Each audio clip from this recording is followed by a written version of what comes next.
A typical day in the modern elementary classroom may look the same to an outside viewer. A read aloud on the carpet, a math lesson after lunch, science comes along, and all students open their textbooks to Chapter 3. Social studies will have to wait for another day. While this scenario barely brushes what truly goes on in the classroom, it gives an idea of what the daily schedule is like for a typical school day, reading and math lessons taught in their entirety, detailed glory, and other subjects only if time allows. Character Counts by Jennifer Altieri is a resource book that details how to integrate literacy into all content areas. Because reading is a huge focus for most schools, Altieri writes about how to include reading skills in math, science, and social studies lessons instead of skimming those subjects in lieu of more reading time.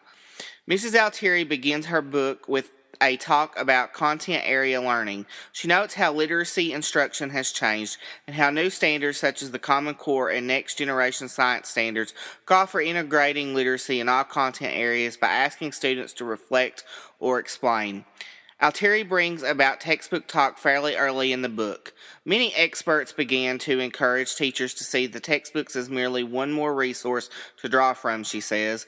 The book goes on to discuss how textbook writers assume all readers are on the same reading level, not taking into account struggling readers nor above-level readers.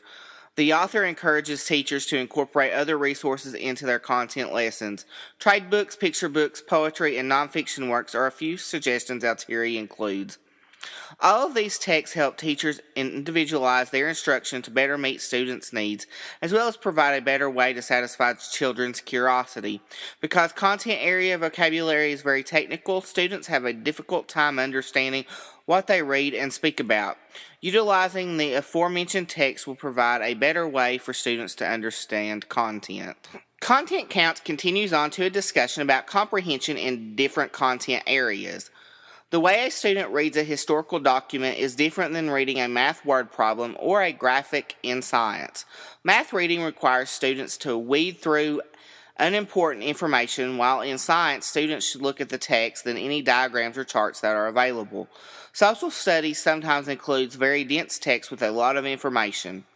Content Counts is a great resource for activities to incorporate literacy skills into the content areas. The stoplight strategy is used in math and helps students know what to do when they read the text in a word problem. They read through the problem on green, decide what it's asking them to solve on red, and proceed with caution on yellow. For science, the talking diagrams or talking drawings was one example of literacy activity.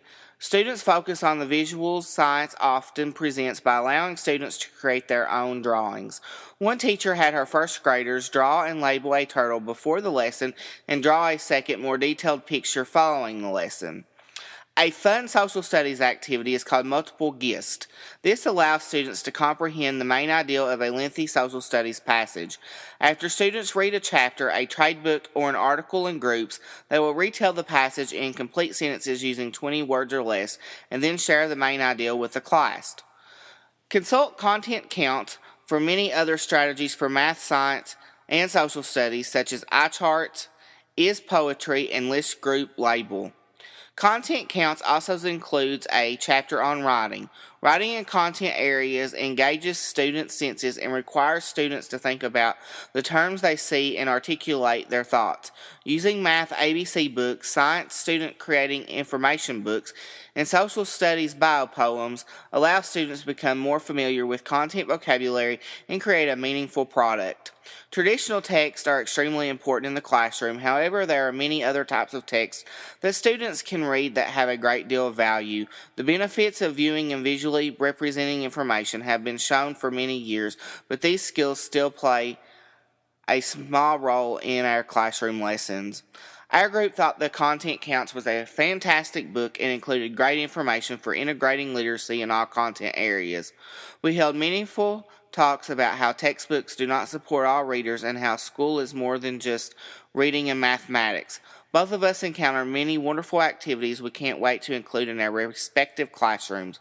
We recommend Content Counts to any school or classroom teacher wishing to better their science, social studies, and math lessons by integrating literacy activities into the content. These activities will not only push students to be better readers, but better thinkers, writers, communicators, and better prepared for college and careers.